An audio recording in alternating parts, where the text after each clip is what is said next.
four, three. Hey, welcome back, everyone, here to Veteran Nation, and I'm really excited about the guest that we have on. He has his own organization. His name is Ron Zaleski, and his organization has a really cool story. He has a cool story on how everything came about. His organization is called thelongwalkhome.org, all spelled out. And Ron, welcome. Appreciate you being in here with us today. Thank you for having me. It's an honor. Now, you are a Marine Corps veteran, correct? Correct. And tell us a little bit about your service, when you came in, what type of things you experienced. Okay. You know, most people have this image that when a guy goes in, he goes in, you know, to serve God and his country. And I got my draft notice in 1969, because back then they had the draft lottery. So my number was 34. And there was no way I was going to go in, because I had been in the Merchant Marines for a year before I went in the Marine Corps. And, you know, when you're a kid, you believe everything they tell you. And I'm on the freighter, and we're delivering military equipment to the Arabs. And we had signed a peace treaty with the Jews. And I'm saying to the guys on the ship, how can we do this? Give weapons to the enemies of our friends. And they all laughed at me and said it's about money. And they would tell me about their trips when they took stuff to Vietnam, and they would shoot at one another to get hazardous duty pay so they would make more money. And that's when I started to have doubts about what the truth was and what they tell you. And so when I got my draft notice, I had a buddy that I grew up with since 6. We're both Polish, so we both made a lot of same mistakes. So he says, I'm going to go in the Marines. The Marines is the only branch that will take me because I have a record. He got caught and I didn't. And I said, I'm not going till the FBI take me. And so he said, you know, he kept at me. He says, oh, we're going to go anyway. And what's the difference? And I figured, what's the difference between the Marines and Army? And, you know, my father was a World War II vet. So I got beat physically or verbally every day. And he was a big guy. And I figured, you know, what a great way to get back at my parents, that passive aggressive stuff you do when you're a kid. So I go in, and I'll never forget it. You know, so I tell my buddy, Tony, yeah, I'll go in with you. And I go signed up, and he hadn't signed up yet. And I said, you better go sign up, pal, because I'm already in. So, and then I tell my parents, I go home, and I'll never forget it. My mother was sitting down, my father was standing up, and I said, I'm going in the Marines. My mother said, why are you going in? You don't even believe in killing. What are you going in for? I says, well, I want to experience everything. It must be all right if the church allows it, because we're real Catholic. I said, well, it must be all right if the church allows it, and I want to experience everything, killing another person. And my mother cried, and I wished I could have taken that back. And then I felt like a stone inside of me, you know, and then my father looked at me like he knew something he wasn't going to tell me. And then I left, and I go in the Marines, and we're taking a bus. You know, you don't sleep the first day before you go in because you're partying. I mean, we did anyway. So we didn't sleep the day. Then we're on the bus and getting there, and then they keep you awake for another day to help break you down. And we're driving in there, and all I see is weapons and soldiers. And it really kind of dawns on me, we really do kill people. You know, it's not like a TV show. You know, a TV show, how they make you think everything is cool, like John Wayne and stuff. It's not like that. So, you know, so I go in, and I had an attitude in boot camp. So I got sent to motivation. So that those of you guys that are Marines that might have went to motivation, that's, you know, it's an experience in itself. And then I get to my first duty station, and I get into a fight with my commanding officer. I didn't show up for an inspection because I figured, you know, I'm not going to some inspection. So I was doing my laundry. So the commander went to the laundry room looking for me.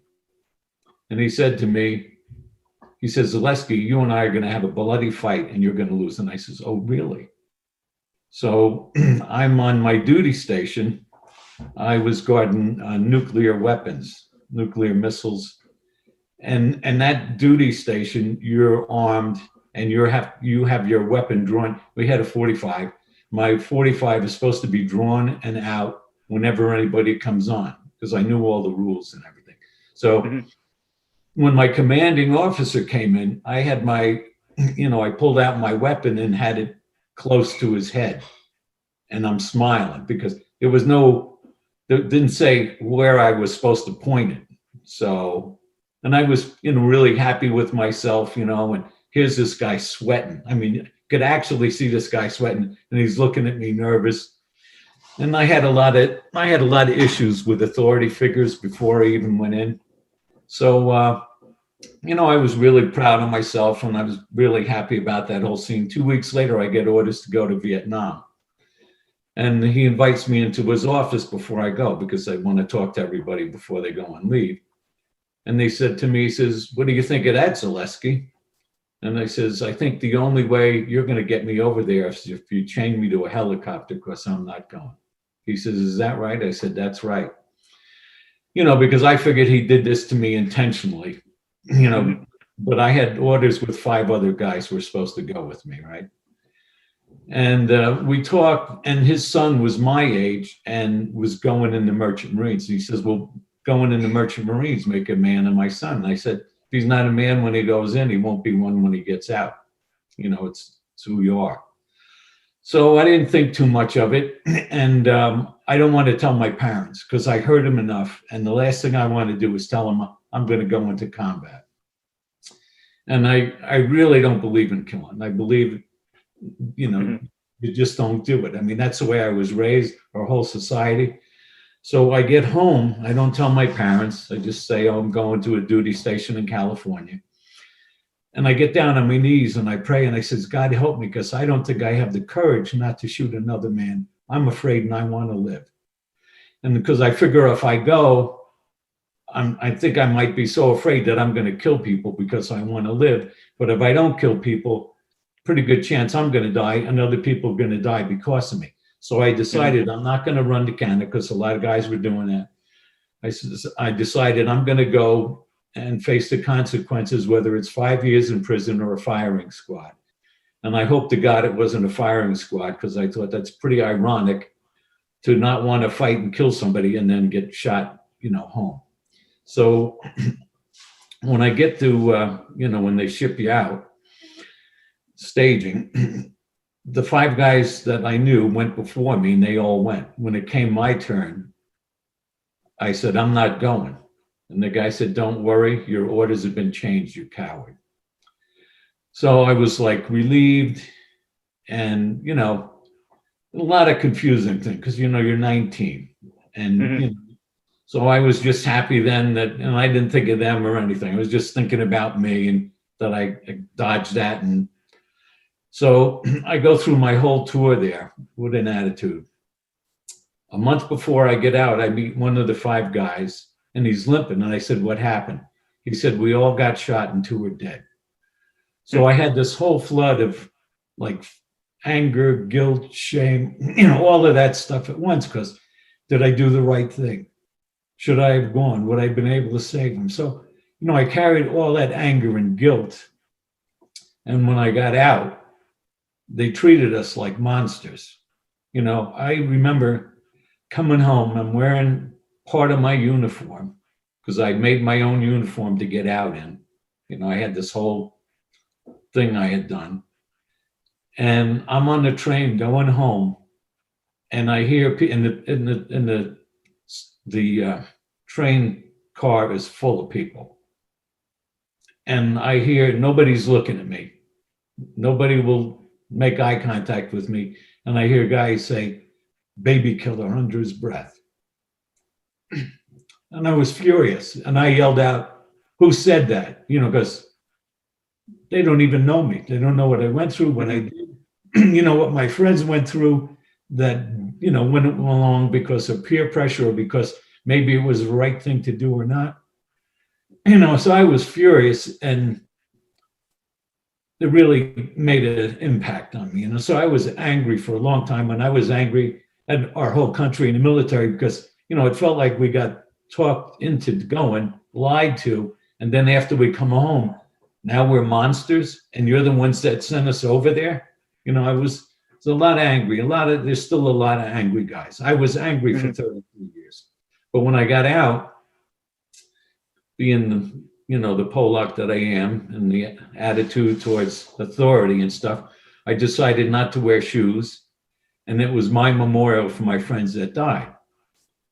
But when anybody asked me, how come I don't wear shoes? I'd say, I don't feel like it. You got a problem with that? And then I realized after 33 years that I had a meaningless, a memorial, a meaningless penance. It helped no one. And it was just my anger. And I was just being defiant and just angry. But that's how I showed it. And what happened was, so I stopped wearing shoes in 1972. The World Trade Center went down. I never watched the television of it, the televisation of it, till a year later. Because the verbiage really upset me when they decided they're going to go to war. And they said, we've tried every alternative and this is our only recourse.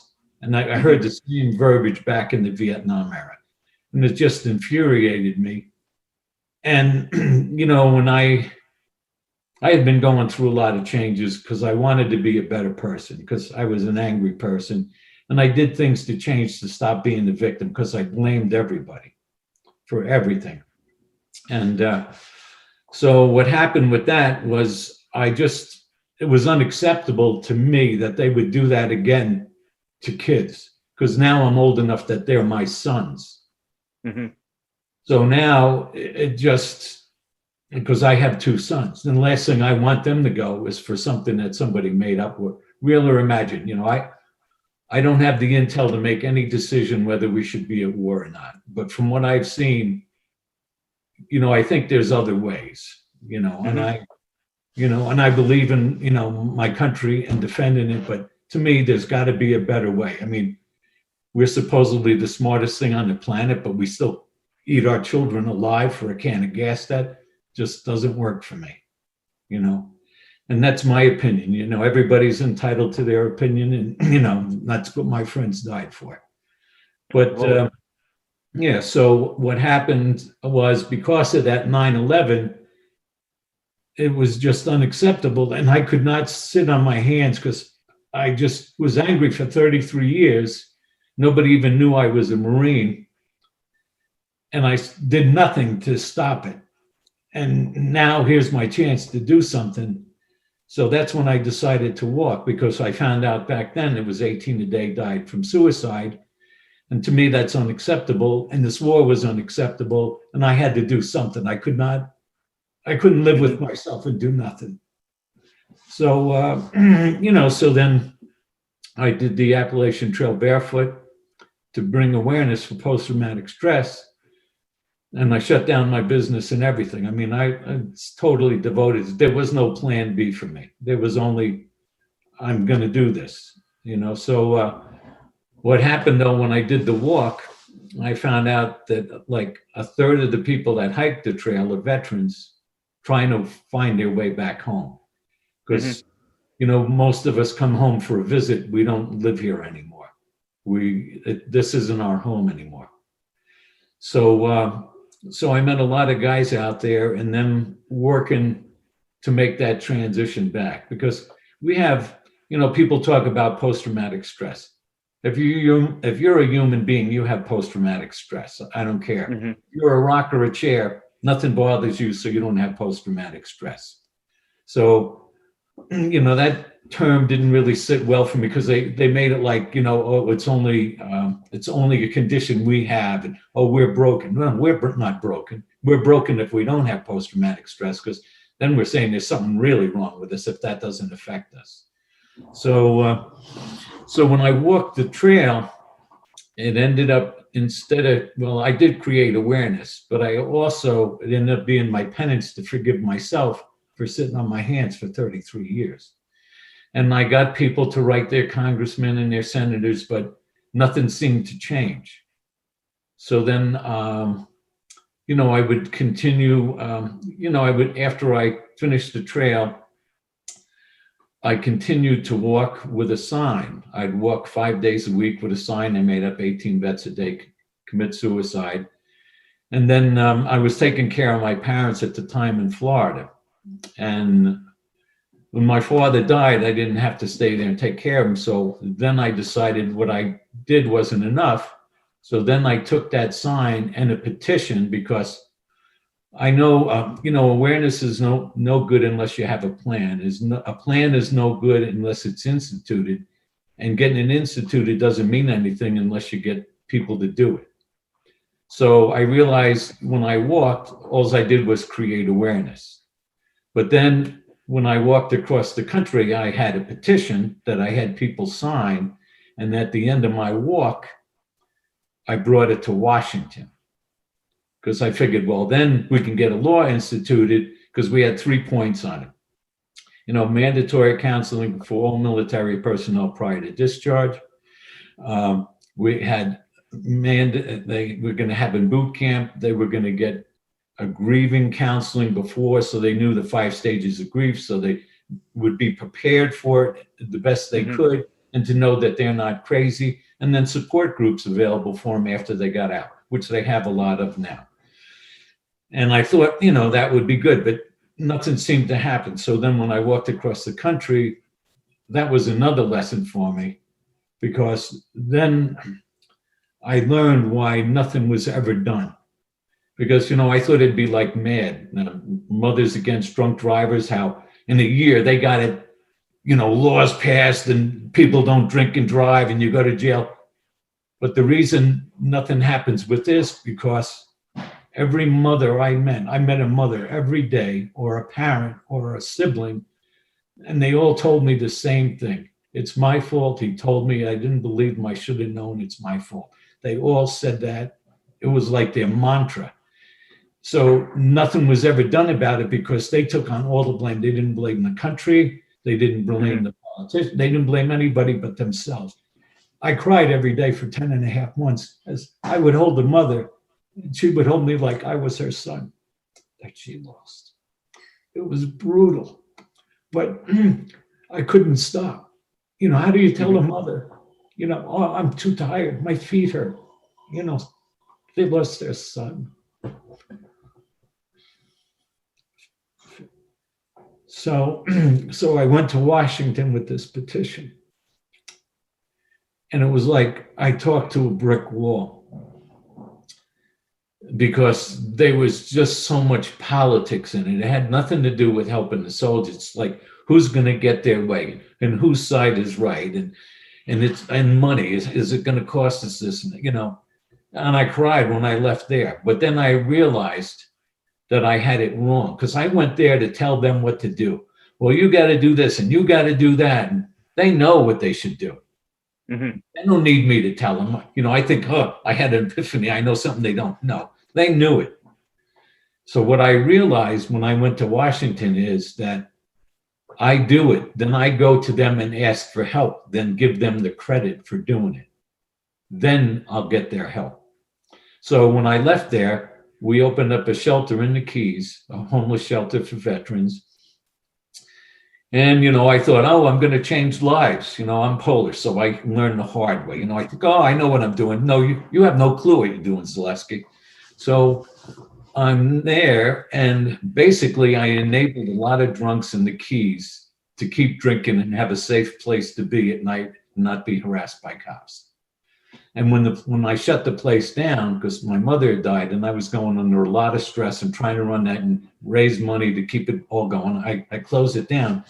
A lot of drunks were angry with me, because now they don't have an easy place to do, and somebody helped make it easy for them to get drunk and not get in trouble.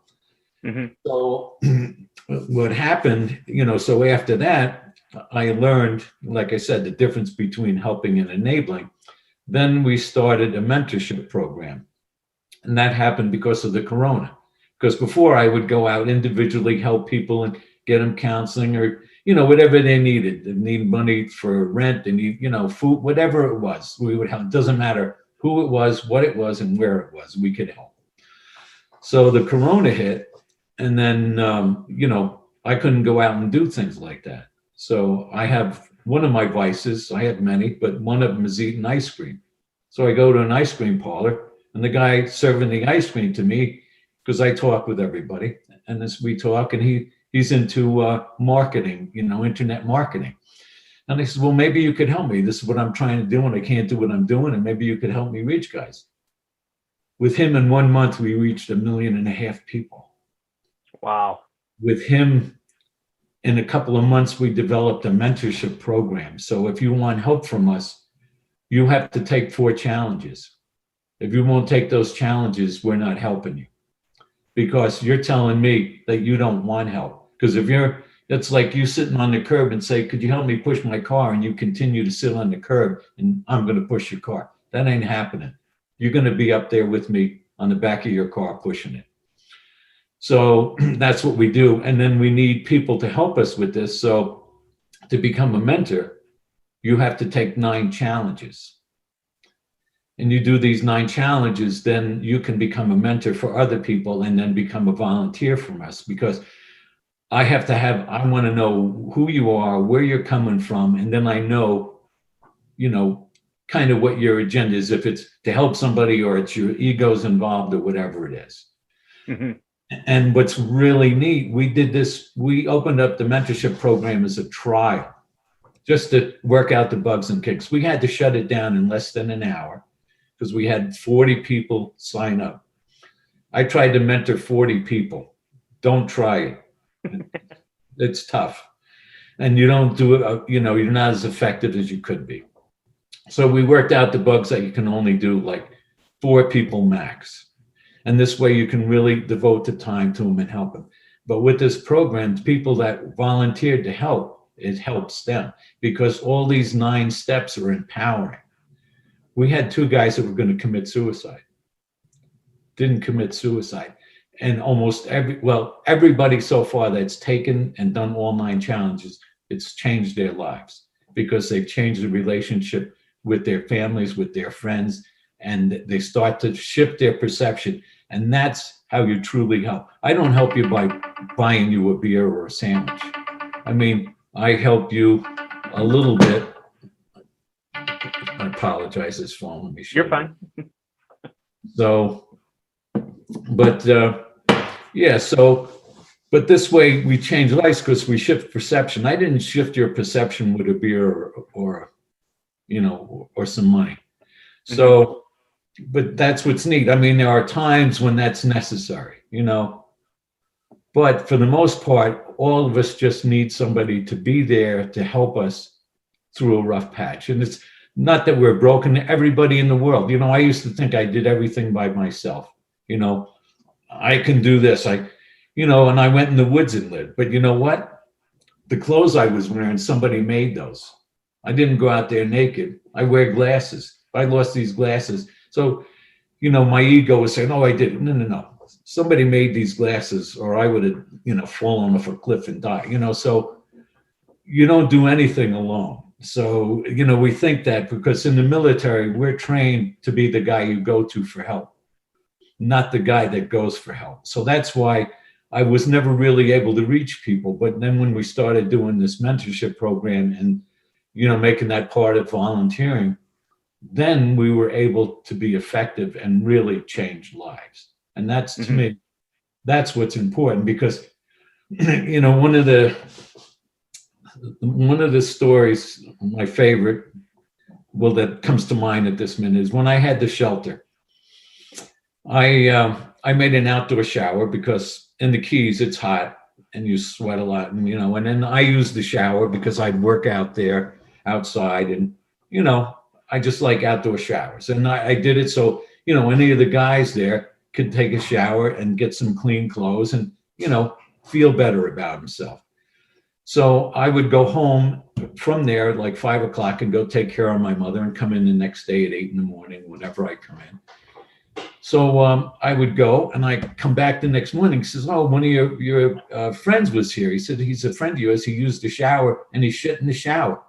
And I had like 9 guys staying at my shelter. Nobody could clean it. Oh, I'm allergic to this. Oh, I got to. Nobody could clean it but me. And I'm furious. I'm scrubbing out this shower. And all I want to do is grab this guy and rub his face in it. So, and he did it again. And nobody else could do it again because they all had, whatever it was, just couldn't do it, And I did it again. And I'm like having this conversation in my head, God, what are you trying to tell me here, And then I got that guy was like me not too many years ago, because I would have broke that shower to tell you couldn't help me. Mm-hmm. And then I got, we're each on our path. That guy maybe have to sleep in his own puke for a couple of years for him to finally say, you know what? I've had enough of this. I can't live this way anymore. So I realized I wasn't helping anybody. I judged everybody that came into that shelter. Well, you're a drunk, you need to go to A. You're a drug addict, you got to go to NA. Oh, you're a bum, you need a job. You know what? I didn't give them permission to change because I judged them and they had to defend themselves. Mm-hmm. So when I accepted that, you know what? This is what you got to do. This is what I'm willing to do to help you. And if you want, fine. But you have to do, this is what I require of you for me to help you. And it's not much. Like our first challenge is, what are you grateful for when you wake up? And what are you grateful for when you go to bed at night? The challenge, that really speaks true, because I, as you are aware, I have PTSD. We've discussed, my life and what brought me on the path to doing this show. And, I was talking with someone just the other day about healing and about trying to work through PTSD. And they asked me what the biggest thing was. And I said, there's only one thing that comes to mind, and that's gratitude. If you don't have gratitude, you're never going to move forward, because you're just going to be in self-loathing. So it's very refreshing to hear that from you. Yeah, well, all of these challenges are self-empowering. Like we had one guy that it took him 2 days to answer the first question, because, when you get out, like I felt I was an unlovable monster and I didn't even go to combat. But I know guys that have been in combat, and I'm sure you have, and they truly believe that, because we go against everything we were taught as we grew up, So now this guy, it took him 2 days to answer that question. This guy had a gun in his mouth. He answered that question, changed his life. And everybody that took that mentorship program, it has changed their life, because they have reached out to somebody in their family that they have been the black sheep to, or burnt a bridge, because that's part of the challenges. And it's humbling when I see some of the transformation and changes that these guys make, and how it passes on, because this one guy helped another guy that had a gun in his mouth. Mm-hmm. So it's like, to me, it's the ultimate pyramid scheme where we help one another to be better. Now, with your challenges, you've got the 4 challenges to be helped, and then you have the 9 challenges to be a mentor. Do they change, or are they always the same, or are they just? We've only been doing this for a couple months. It's been a lifetime of me developing these challenges. Okay. But the first 4 challenges are part of the 9 challenges. Okay, so you do those, and some guys want to continue on and carry it on and do so. But they're all, and like I said, they're all simple. You can do the first 4 challenges in 2 days. And if you need money or you're desperate, you can do it quick. But I can tell how desperate you are. If you can't answer the first question, I know you don't really want the money to help you with your car or whatever. You're just, and how we do it is like, like if somebody comes to me that wants financial aid like that, I got to see a copy of their DD-214, and they can cross out their Social Security. I don't care about that. Their bank statement, so I know they don't have $1 million in the bank, and they're, scamming me. And then I need the bill. I need to see the bill. Don't tell me, oh, I owe somebody $500. No, I want to see the bill. And then we pay that person and talk to them directly. And then that's how we do it. And it's been really good. I mean, I'm the one that makes the decision. So, I had one person, he wanted me to pay for he did the 4 challenges. He wants me to do, his truck was repoed and he's not working. I find out he's not working because, he's home and he's lived 17 minutes away from where he works. I says, well, why don't you get Uber? I mean, he had a million excuses. So I said, I'm not going to pay for your truck. What I will do, though, I will match whatever you put up for another car. So if you want to do that, so that, I don't like cut off the bridge. I mean, I leave the door open, but I'm also, don't smoke me, Yeah. I mean, I get that. Okay. Oh yeah. You think it's easy money, but you got to really need it and want it. And if you don't, you're not willing to do anything for it, I'm not willing to do anything for you.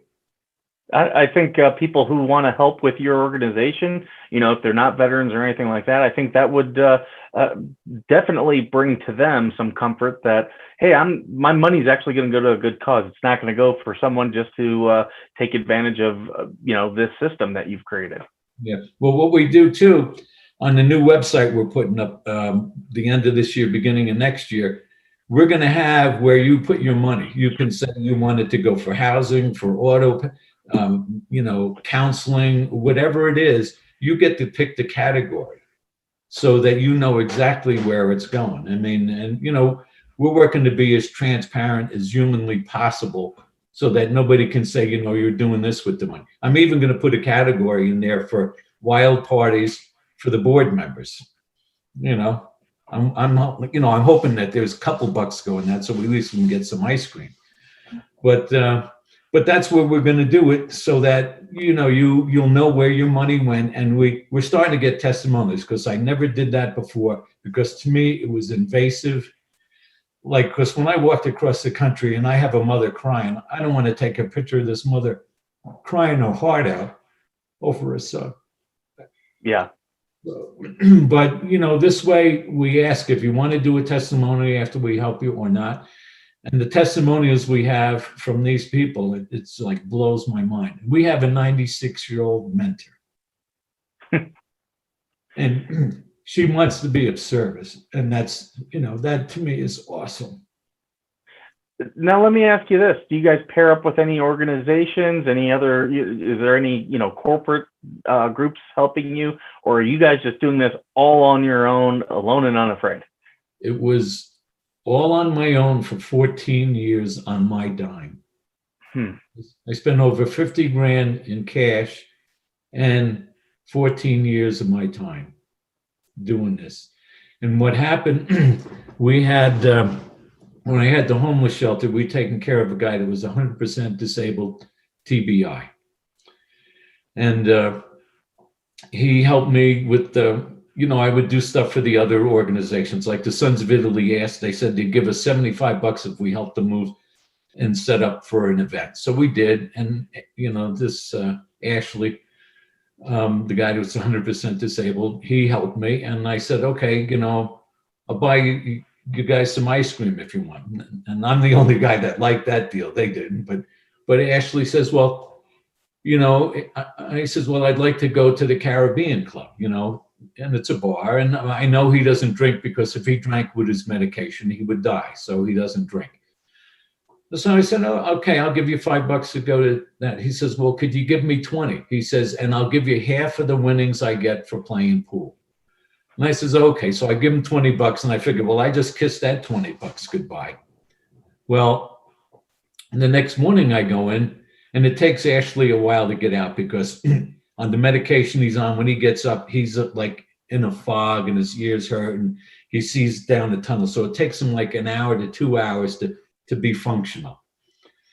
And so he comes to me and he hands me $100 bill. And he says, this is half of my winnings. And there's going to be a guy come here and give you a check for $5,000. And I'm thinking, my God, this guy can really play pool. And I'm thinking, maybe he's just smoking me, because guys with TBI, they can be a little over the top sometimes, So I figured, okay, well, in the afternoon, this guy comes by, gives me a check for $5,000. What happened? What happened in the bar? This father took his son to Florida on a vacation because his son just got out of the military. He wanted to bond with his son after he got discharged. They go into this bar. The son gets drunk. He's angry, which we can all understand that. So he's angry. He gets into an altercation with the locals. Ashley steps in, saves the kid from getting knifed and maybe killed. And the father is so grateful, he comes and gives us $5,000. Well, the father, I find out later, is the head of a foundation. And he says, if you ever need anything, call me up. So I say, okay, and I stay in touch with him. And I don't, I think I asked him for money once and he gave me some money. And then when the corona hit, because I still stayed in touch with him, I said, corona, I'm not really sure what to do. And I'm writing a book about, my walks and my life experience to get me here. But he says, well, could you use any money? I says, I wouldn't know what to do with it. But when I figure something out, I'll let you know. He says, well, could you use $20,000 to write the book? I said, sure. So he sends me a check for $20,000. And I talking with him. He says, I'm head of the Graham Foundation now. And you're my pet project. And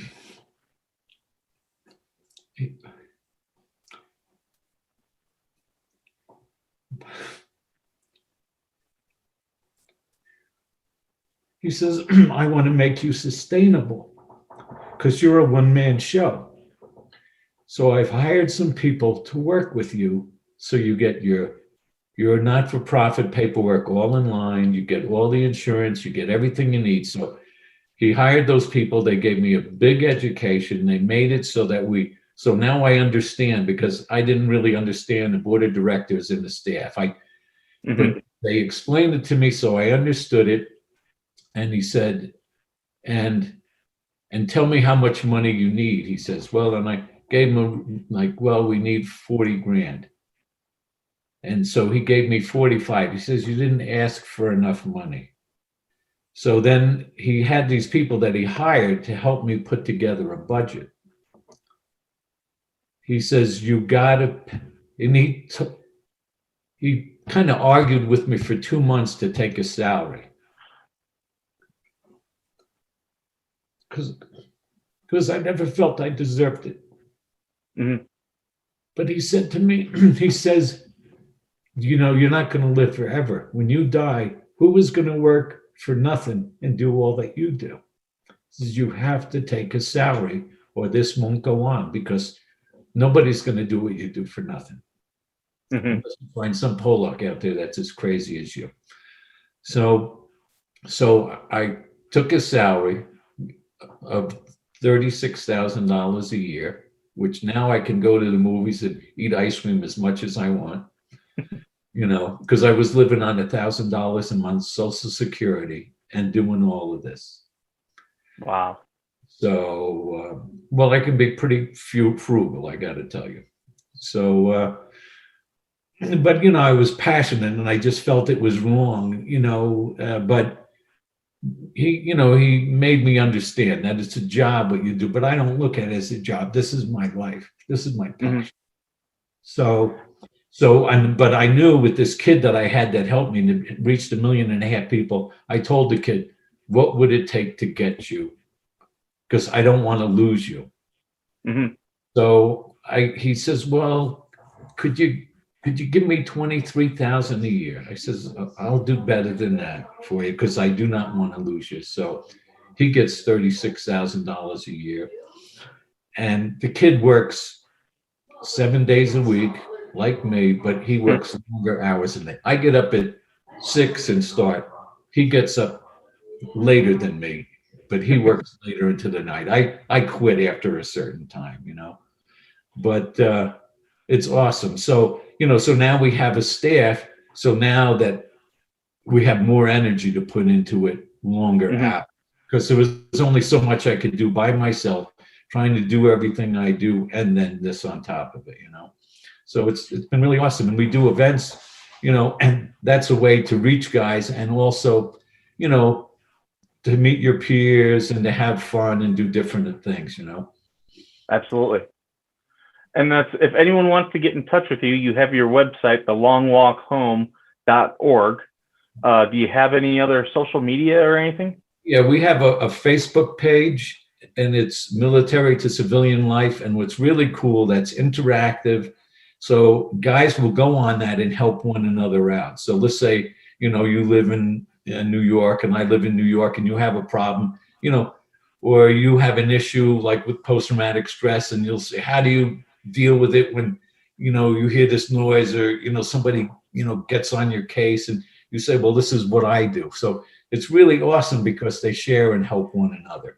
It's really interactive, and we're, like I said, in the next month, we'll have the mentorship program streamlined, and then that's when we're going to actively go for more volunteers to really get this thing going. Because I have excellent. Yeah, it's really exciting. I'm happy. What I'm going to do for the fans of our show, they all know that we have our Facebook group, Veteran Nation, in Facebook.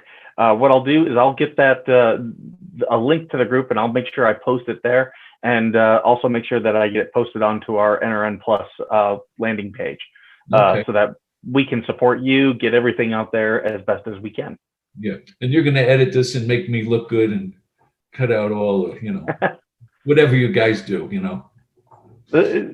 We'll do some slight editing, not too big of things, because you have a great organization, you have a great story. I really do appreciate you coming on, because when I heard about your organization, I was intrigued, but then after talking with you, I was like, wow, this is absolutely the type of group and the type of people that we want on this show, because so many people out there are looking for assistance and have been through the same thing that you and I have been through. So, great minds think alike. Yeah, well, what's neat, we have a guy, one of the guys that's, I met through our Facebook page. He's an administrator in the VA. So he says, you have a problem, you come to me. So he helps me with the wording, because he can pull up their record and say, oh, this is what you got to do for this guy. This is what we can do. This is, so we have a lot of great support to help people with anything, it's awesome. Excellent. Yeah.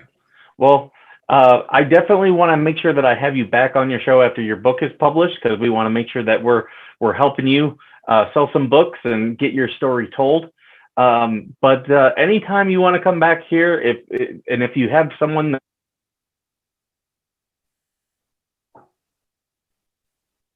Okay, you just went deaf on me. You went mute. Oh, yeah. Hold on here. Let me try one thing. Well, I can hear you now. There we go. Okay. Yeah, no, I really appreciate it. I'm honored that, that you guys even have me on and will help us out. Because we don't look at what we did yesterday. What are we doing today? It looks like we're having a couple audio issues, so I'm going to go ahead and cut out, and I'll do a exit, and I'll make sure I hit all your plugs again. But thank you again for joining us today. Well, thank you for having me. Thank you very much. Have a great Christmas. Thank you. You too.